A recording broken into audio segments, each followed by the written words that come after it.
नमस्ते दोस्तों, मैं विजय ठक्कर और आप लोगों का सबका स्वागत करता हूं हमारे एक नए स्टॉक्स फॉर द वीक के वीडियो में। अभी आज का वीडियो है ना हमारा स्पेशल होने वाला है। वैसे हम generally stocks for the week वाले वीडियो में मार्केट के बारे में बात करते हैं, फिर सेक्टर्स के बारे में बात करते हैं और फिर कुछ ऐसे स्टॉक्स के बारे में बात करते हैं जो आने वाले टाइम में आप लोगों को ध्यान देना चाहिए।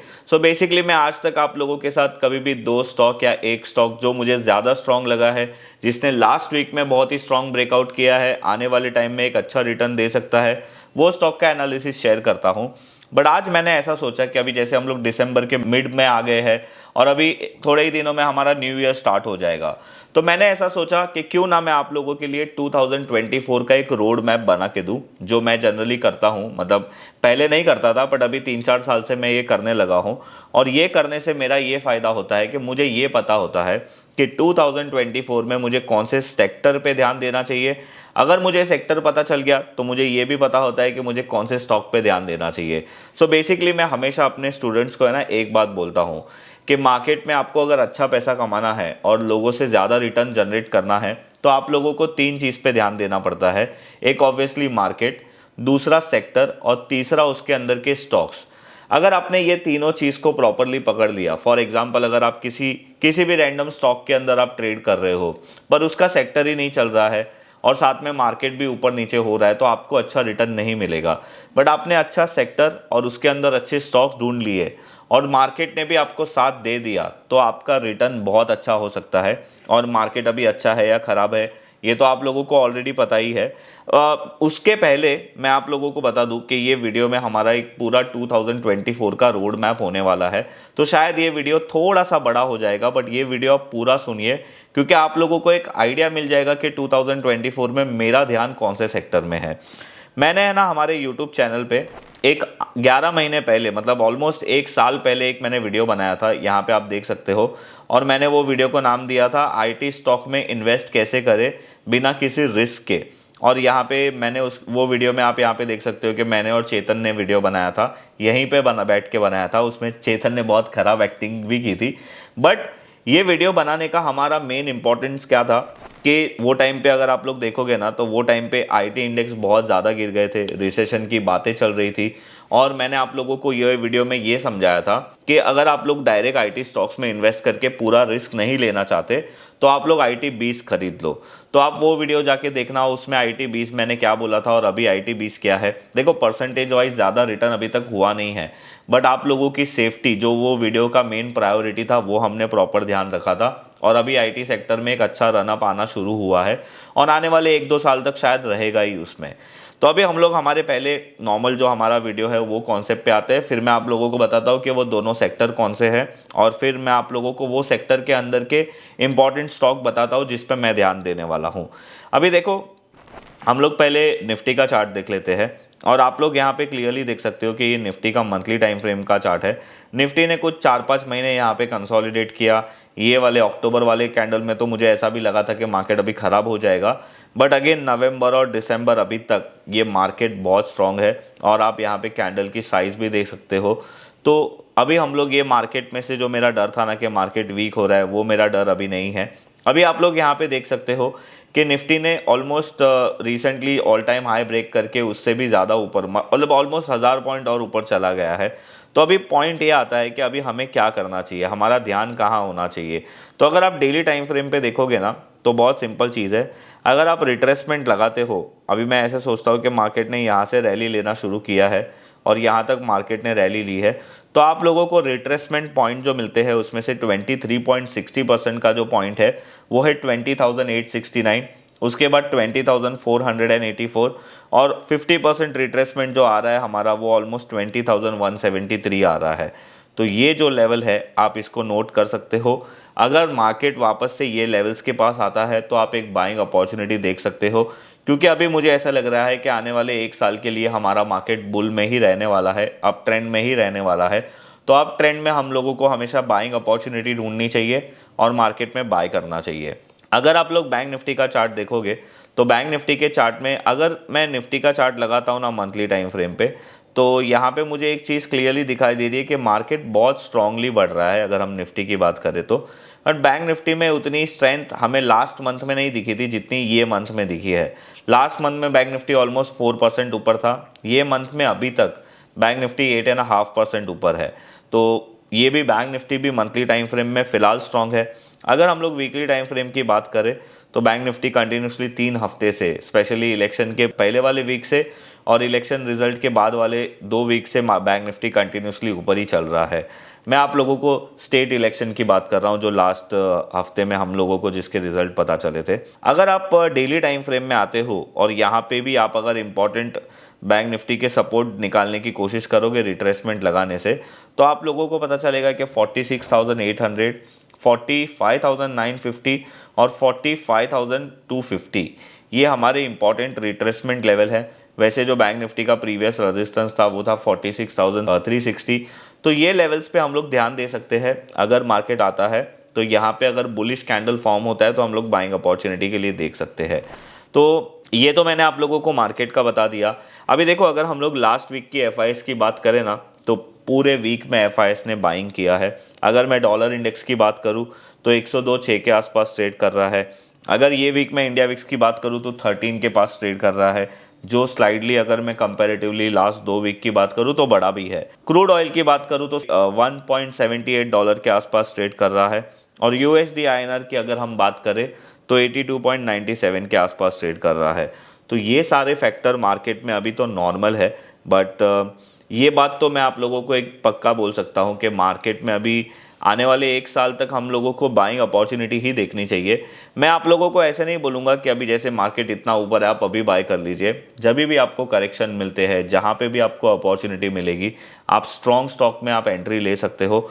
जनरली मार्केट अगर ऐसे ऊपर चलते रहता है और हम साथ में खरीदेंगे ना तो वो बहुत रिस्की भी होता है। रिसेंटली मैंने अदानी ग्रुप के स्टॉक्स के बारे में भी एक वीडियो बनाया था, उसमें भी मैंने आप लोगों को सेम कॉन्सेप्ट बताया था और वो वीडियो आप जाके फिर से देखिए। अदानी एंटरप्राइज में वैसा ही हुआ जैसे हमने प्लान किया था और वो स्टॉक वो अपने वापस से प्रीवियस रेजिस्टेंस को रीटेस्ट करने के बाद वापस से चल रहा है। तो अभी हम लोग आते हैं आज के हमारे इंपॉर्टेंट टॉपिक के ऊपर कि 2024 का रोड मैप का मतलब क्या है। अभी देखो जनरली अगर हम यहाँ से कहीं पे जाते हैं, फॉर एग्जांपल मैं मुंबई से अगर पूना जाता हूँ तो मैं अपने मोबाइल में नेविगेशन लगाता हूँ जो होता है अपना रोड मैप, तो वो मुझे बताता है कि भाई यहाँ से यहाँ जाओ, यहाँ से वहाँ जाओ, मोस्टली ये टाइम तक आप पहुँच जाओगे। वैसे ही आपको अपने लाइफ में भी रोड मैप बनाने चाहिए कि भाई इतने साल में मैं ये कर लूँगा, उतने साल में मैं ये कर लूँगा। और अगर आप स्टॉक मार्केट में ट्रेड करते हो तो आप लोगों के पास भी एक प्रॉपर प्लानिंग होना चाहिए कि 2024 में मैं क्या करूँगा।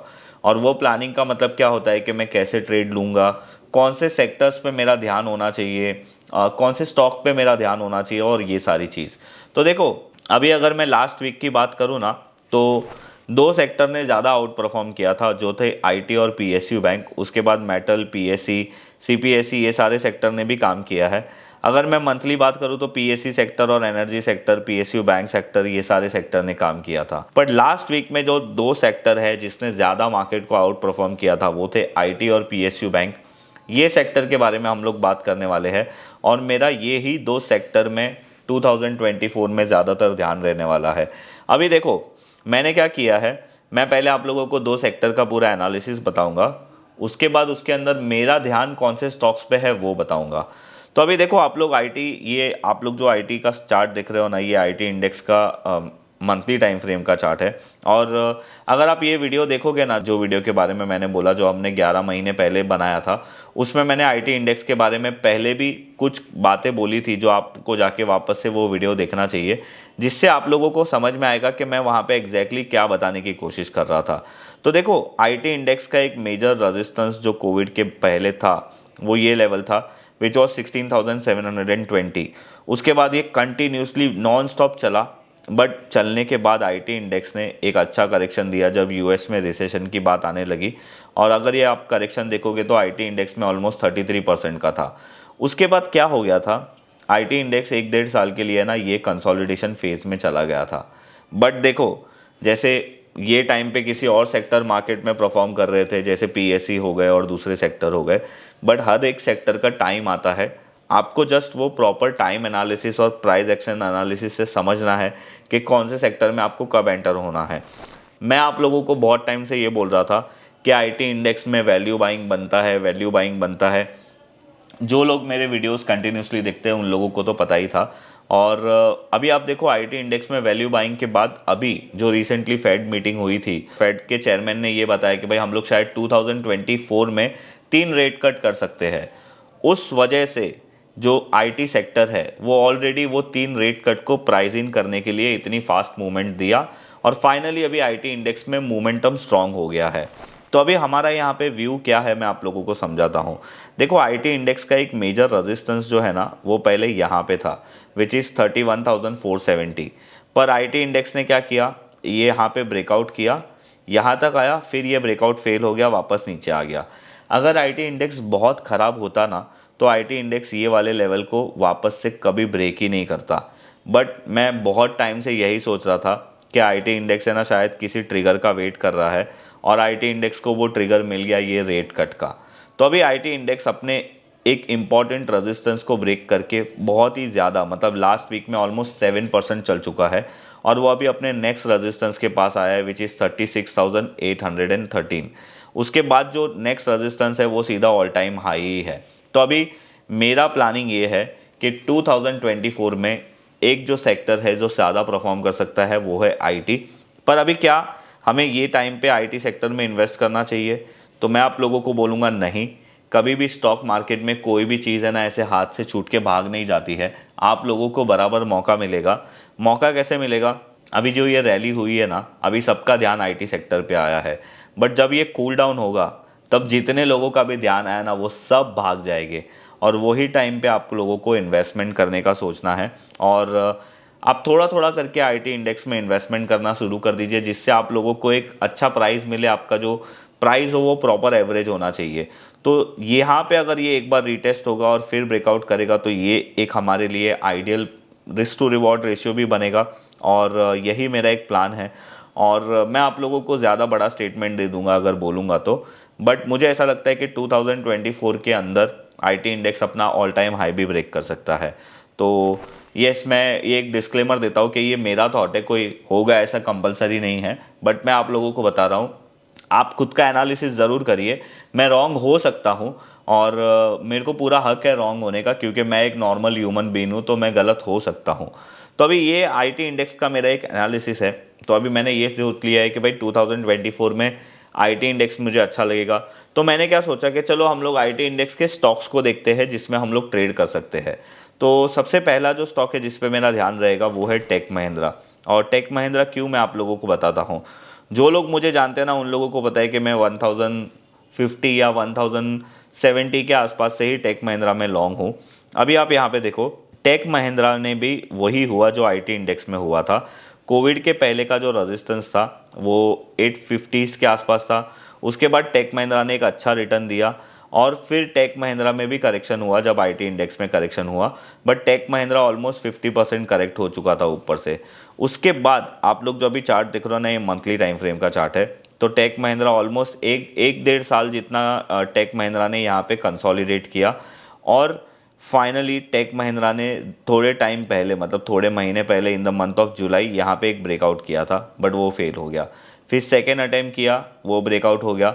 सेकेंड अटैम्प्ट के बाद टेक महिंद्रा ने 1320 का हाई मारा, बट वापस से वो टेक महिंद्रा का ब्रेकआउट जो है वो थोड़ा बहुत नीचे आने लगा और वापस से अभी आप ये देखो, अभी जो लास्ट 2 महीने के कैंडल है उसकी स्ट्रेंथ देखो तो बहुत ही स्ट्रेंथ के साथ टेक महिंद्रा ऊपर आया है। जो रीसेंट हाई मारा था 1320, अभी हम लोग उधर ही ट्रेड कर रहे हैं। अगर ये 1320 के ऊपर जाता है या वापस से 1170 के पास आता है तो ये एक अच्छी अपॉर्चुनिटी रहेगी बाय करने के लिए। इसमें मेरा टारगेट 1575 और 1840 तक हमारा टारगेट हम लोगों को देखने मिल सकता है। ये मेरा खुद का एनालिसिस है, आप अपना एनालिसिस ज़रूर करना। और दूसरा जो स्टॉक है जिस पे मेरा ध्यान है वो है कोफोज। कोफोज का आप लोग मंथली टाइम फ्रेम का चार्ट देख रहे हो, इसमें मैंने कोई आप लोगों को अलग एनालिसिस नहीं बताया है। इसमें हमारा जो नॉर्मल, हमारा जो मल्टी ईयर ब्रेकआउट का सेटअप होता है वही है। बट कोफोज में भी मैं आप लोगों को यही बोलूँगा कि इसका ब्रेकआउट 6030 के पास हुआ था, अभी ये 6440 के पास चल रहा है। अगर ये रीटेस्ट होता है तो बहुत ही अच्छी अपॉर्चुनिटी मिलेगी। और कोफोज में अगर आप लोगों को ऊपर का टारगेट निकालना है तो ये रेंज कैलकुलेशन करो, इसको ब्रेकआउट के बाद ऐड कर दो, आप लोगों को ऊपर का टारगेट मिल जाएगा। और एक स्टॉक है जिस पे मेरा ध्यान है, वो है मास्टेक। मास्टेक में मेरा ध्यान क्यों है, ये वीकली टाइम फ्रेम है मास्टेक का। मास्टेक ने यहाँ पे डबल टॉप बनाए थे, उसके बाद मास्टेक में भी करेक्शन हो गया था, यहाँ पे आया वापस से, पहले रेजिस्टेंस पे ब्रेक नहीं हुआ, सेकेंड रेजिस्टेंस पे आप यहाँ पे ध्यान से देख सकते हो कि मास्टेक ने एक किंग कैंडल के साथ ब्रेकआउट किया है, विच इज़ वेरी गुड। अब आप बोलोगे सर इसमें वॉल्यूम तो इतना ज़्यादा है नहीं, पर अगर आप डेली टाइम फ्रेम में जाके देखोगे ना तो आप लोगों को वॉल्यूम्स क्लियरली दिखेंगे। कभी कभी कोई बड़े स्टॉक में जो ज़्यादा लिक्विड होता है ना, उसमें वीकली टाइम फ्रेम में आपको इतने क्लियरली वॉल्यूम दिखते नहीं है। तो मास्टेक का भी ब्रेकआउट 2565 पे हुआ है, अभी 2736 पे चल रहा है। मास्टेक का जो एक्सपेक्टेड फर्स्ट टारगेट है वो 3400 और इसका जो ऑल टाइम हाई है 3600 वो है। अगर ये भी ब्रेक कर देगा तो इसके ऊपर और ज़्यादा जा सकता है। तो ये जो 3 स्टॉक है ये 2024 में मेरे रेडार में हमेशा रहेगी। जब भी इसमें मुझे एक अच्छी अपॉर्चुनिटी मिलेगी मैं इसमें बाय करूंगा। और ये जो पूरा सेक्टर है आईटी सेक्टर, वो मेरे रेडार में 2024 में रहने वाला है। इनफैक्ट वो ऑलरेडी रेडार में है, बट 24 में भी रहेगा ही रहेगा, क्योंकि अभी ऑलमोस्ट 11-12 महीने से तो ये सेक्टर में कोई मोमेंटम था नहीं, कुछ अच्छा न्यूज़ नहीं था। अभी तो ये सेक्टर मोमेंटम में भी आ रहा है, तो ऑब्वियसली रहेगा। जो आज का हमारा दूसरा सेक्टर है वो है निफ्टी पीएसयू बैंक इंडेक्स। अभी देखो, मैंने ना इंडेक्स, मतलब मैंने सारे इंडेक्स को चेक किया, सारे इंडेक्स अभी मार्केट में अच्छे कर रहे हैं, काम अच्छा कर रहे हैं, बट मैं हमेशा वो इंडेक्स को प्रीफर करता हूँ जिसमें अभी रैली शुरू हो रही है। तो उसमें से एक आईटी है जो मैंने आप लोगों को बता दिया, और दूसरा है पीएसयू बैंक इंडेक्स। अभी इसमें मैंने क्यों इसको सिलेक्ट किया ये बताने के लिए आपको कोई मुझे ज़रूरत नहीं है, क्योंकि आप अगर हमारे रेगुलर व्यूअर्स हो तो आपको पता है कि इसका जो मेजर रेजिस्टेंस था वो 2010 में था, विच इज़ 5375, और 13 ईयर्स के बाद ये इंडेक्स अपना रेजिस्टेंस ब्रेकआउट कर रहा है। ये मंथली टाइम फ्रेम का चार्ट है, फिलहाल तो ये कैंडल किंग कैंडल है, और अगर आप इसका वीकली टाइम फ्रेम का चार्ट देखोगे तो इसमें ब्रेकआउट ऑलरेडी कंफर्म हो गया है। और वीकली में अगर आप यहाँ पे ध्यान से देखोगे ना तो आप लोगों को यहाँ पे गैप से ब्रेकआउट कंप्लीट होते हुए दिख रहा था। तो पॉइंट ये है कि अगर ये सेक्टर ने अभी अपने लॉन्ग टर्म ब्रेकआउट को किया है तो आने वाले टाइम में ये सेक्टर का टारगेट क्या होगा, चलो हम लोग वो कैलकुलेट कर लेते हैं, और फिर हम लोग ये सोचने की कोशिश करेंगे कि अगर ये सेक्टर अच्छा है तो इसके अंदर स्टॉक्स का क्या सिचुएशन है। तो अभी आप देखो, ये मैंने रेंज निकाली, ब्रेकआउट के बाद ऐड कर दी। ये सेक्टर का टारगेट आ रहा है 9700 और अभी ये 5700 है, तो ऑलमोस्ट 4000 पॉइंट का या 3000 पॉइंट का इसमें हम लोगों को रैली देखने मिल सकता है। तो अगर ये सेक्टर अच्छा चलेगा तो इसके अंदर के स्टॉक्स भी अच्छे चलेंगे। तो मेरा ध्यान कौन से स्टॉक पे है, उसमें से सबसे पहला स्टॉक है वो है बैंक ऑफ बड़ौदा। और अगेन, बैंक ऑफ बड़ौदा का आप लोग जो चार्ट देख रहे हो ना, ये मंथली टाइम फ्रेम का देख रहे हो, और मुझे यहाँ पे आप लोगों को कोई भी बताने की ज़रूरत नहीं है कि मैंने बैंक ऑफ बड़ौदा को क्यों सिलेक्ट किया है। सेक्टर मल्टी ईयर ब्रेकआउट हो रहा है, बैंक ऑफ बड़ौदा भी मल्टी ईयर ब्रेकआउट हो रहा है। जो मेरा स्टाइल है, जो मेरा कॉन्सेप्ट है, वो कॉन्सेप्ट में ये स्टॉक बैठ रहा है, वो कॉन्सेप्ट में ये सेक्टर बैठ रहा है, तो इसीलिए मैं बैंक ऑफ बड़ौदा को सिलेक्ट करूंगा। बैंक ऑफ बड़ौदा का एक मेजर रेजिस्टेंस था जो 2010 में था, वो था 210। उसके बाद बैंक ऑफ बड़ौदा ने एक अटैम्प्ट किया था 2015 में और 230 का हाई मारा था, 228 का, जो उसका ऑल टाइम हाई है। उसके बाद बैंक ऑफ बड़ौदा बहुत नीचे आ गया था, ऑलमोस्ट 40 रुपीज़। हम लोग वैल्यू बायर नहीं है तो हमको पता नहीं था कि 40 रुपीज़ में अच्छा मिलता है। ना मैं भाविका हूँ जो मुझे पता था कि 40 रुपीज़ में ये स्टॉक अच्छा है, मैं मेरी वाइफ की मस्ती कर रहा हूँ। और अभी हम लोगों को ये सेक्टर मल्टी ईयर ब्रेकआउट हो रहा है, तो 225 का अभी इसका प्राइस चल रहा है। तो ये स्टॉक पे आप लोग ध्यान रख सकते हो, आने वाले 1 साल में ये स्टॉक अच्छा परफॉर्म कर सकता है। इसका टारगेट कैलकुलेट करने के लिए आपको रेंज कैलकुलेशन करके ब्रेकआउट के बाद ऐड करना है, आपको इसका टारगेट पता चल जाएगा। और अगर ये स्टॉक समझो 180 लेवल भी ब्रेक करता है ना, तो ये स्टॉक में हम लोग ये सोच सकते हैं कि भाई ये हमारा पैटर्न फेल हो गया है। उसके बाद मतलब स्पेशली एक स्टॉक ही मुझे अच्छा लगा है इसके अंदर। दूसरे स्टॉक की अगर हम आप बात करें तो बैंक ऑफ इंडिया मुझे ठीक ठीक लग रहा है, पर ये रिवर्सल ब्रेकआउट है तो मैं इस पर ध्यान नहीं दूंगा। आईओबी भी मुझे ठीक ठीक लग रहा है, बट अगेन ये भी रिवर्सल ब्रेकआउट है। मतलब अगर आप मुझे पूछो ना कि विजय भाई आपको पीएसयू सेक्टर में से कौन से दो स्टॉक ज़्यादा बेटर लग रहे हैं, तो बैंक ऑफ बड़ौदा और आईओबी, मुझे ये दोनों ज़्यादा बेटर लग रहे हैं। बट मैं पीएसयू बैंक के अंदर सिर्फ बैंक ऑफ बड़ौदा में ही ज़्यादा ध्यान देने की कोशिश करूँगा, क्योंकि यहाँ पे सिंपल कॉन्सेप्ट है, सेक्टर मल्टी ईयर ब्रेकआउट और स्टॉक मल्टी ईयर ब्रेकआउट। तो मेरे लिए पीएसयू बैंक में यही एक स्टॉक है बैंक ऑफ बड़ौदा जो ज़्यादा मेरे ध्यान में रहने वाला है, और मैं कौन से स्टॉक में ज़्यादा ध्यान नहीं देने वाला हूँ। तो ये था हमारा 2024 का एक रोड मैप। अभी देखो मैं आप लोगों को एक चीज़ बता देता हूँ, स्टॉक मार्केट में है ना कुछ भी फिक्स नहीं होता है।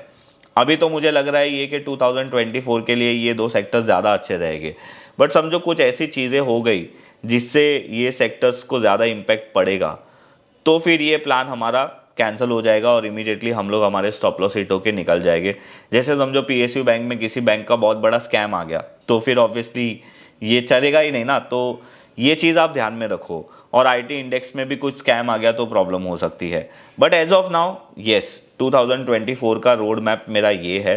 और ये जो एनालिसिस है ना, इसको हम लोग शॉर्ट टर्म एनालिसिस बोलते हैं, या फिर आप मोमेंटम ट्रेडिंग भी बोल सकते हो। तो ये कॉन्सेप्ट एक अलग कॉन्सेप्ट है। अगर आप लोगों को ये कॉन्सेप्ट के बारे में ज़्यादा सीखना है और आप लोगों को पूरा 1 साल प्रैक्टिस करना है, तो आप मेरे 1 ईयर मेंटरशिप प्रोग्राम में ज्वाइन कर सकते हो, जिसकी लिंक मैं नीचे डिस्क्रिप्शन में दे दूंगा, जिसे मैं स्टॉक बॉक्स मेथड बोलता हूँ। और अगर आप लोगों को स्विंग ट्रेडिंग करना है, 1 दिन से 15 दिन या 1 हफ्ते की ट्रेडिंग आप लोगों को करनी है, तो उसके वीडियो है ना मैं वेडनेसडे को पोस्ट करता हूँ। और अभी रिसेंटली हमने एक स्विंग ट्रेडिंग का वेबिनार हमने एक बनाया था दिसंबर में, 3 दिसंबर को। तो अगर आप लोगों को वो वेबिनार की रिकॉर्डिंग लेनी है तो आप भी डिस्क्रिप्शन में चेक कर सकते हो, उसकी लिंक भी वहाँ पे मिल जाएगी। दोनों ट्रेडिंग की स्टाइल अलग होती है, दोनों ट्रेडिंग में टेम्परामेंट अलग होता है, दोनों ट्रेडिंग में पेशेंस अलग होते हैं, दोनों कॉन्सेप्ट अलग है। बट अगर आपने एक स्ट्रॉन्ग स्टॉक को ढूंढ लिया ना, जैसे बैंक ऑफ बड़ौदा है, तो आप उसके अंदर स्विंग ट्रेड कर सकते हो। ये कैसे कर सकते हैं वही कॉन्सेप्ट मैंने वेबिनार में बताया था। तो बस ये था हमारा आज का ये वीडियो। और एक आप लोगों को इम्पॉर्टेंट चीज़ बता दूं, हमारे 2 इंस्टाग्राम अकाउंट है। एक है मेरा पर्सनल इंस्टाग्राम अकाउंट जो है इट्स विजय THK, जो मैं इसकी लिंक यहाँ पे, मतलब इसका फ़ोटो आप लोगों को यहाँ पे दे दूंगा। अभी आप लोगों के बहुत आते थे मैसेज के कोई दूसरा भी विजय THK है जो आपको मैसेज करता है, तो हमने इसको वेरीफाइड करा दिया है, तो आप लोग कंफ्यूज मत होना। और दूसरा जो हमारा इंस्टाग्राम अकाउंट है ना, वो है विजय ठक्कर शॉर्ट्स, जिसमें हम लोग ज़्यादातर लर्निंग कंटेंट डालते रहते हैं, जो हमारे पॉडकास्ट के शॉर्ट्स होते हैं वो डालते हैं। दोनों इंस्टाग्राम अकाउंट हमारे वेरीफाइड है, तो आप लोग वो दोनों इंस्टाग्राम अकाउंट को फॉलो ज़रूर करिए। और अगर आप लोगों को लर्निंग के रिलेटेड कोई भी वेबिनार या 1 ईयर का मेंटरशिप लेना है, तो उसकी लिंक मैं नीचे डिस्क्रिप्शन में दे दूंगा, आप वहाँ पे जाके ले सकते हो। तो बस ये था हमारा आज का ये वीडियो। और अगर आप लोगों को ये हमारा वीडियो पसंद आया तो आप हमारे वीडियो को लाइक और शेयर ज़रूर करिए। और मैंने आप लोगों को जो बोला था कि 1 साल अभी जनवरी 2024 आने वाला है, उससे पहले हमारे चैनल पे 2 लाख सब्सक्राइबर हो जाए, तो आप लोगों को सिर्फ एक रिक्वेस्ट है कि अगर आपने हमारा चैनल अभी तक सब्सक्राइब नहीं किया है तो हमारे चैनल को सब्सक्राइब ज़रूर करिए। और टारगेट रखते हैं कि न्यू ईयर के पहले हमारे 2 लाख सब्सक्राइबर हो जाए। तो बस मैं मिलूँगा आप लोगों को ऐसे ही कोई नेक्स्ट वीडियो में, तब तक के लिए बाय बाय। ये वीडियो थोड़ा बड़ा हो गया था, बट कॉन्सेप्ट जो समझाना था उसको इतना ही टाइम लगने वाला था, तो मैंने कोई ज़्यादा कंजूसी नहीं की। और अगर आपको सीखना है तो आप टाइम देके सीख सकते हो। चलिए मैं मिलता हूँ आप लोगों को दूसरे वीडियो में, तब तक के लिए बाय बाय।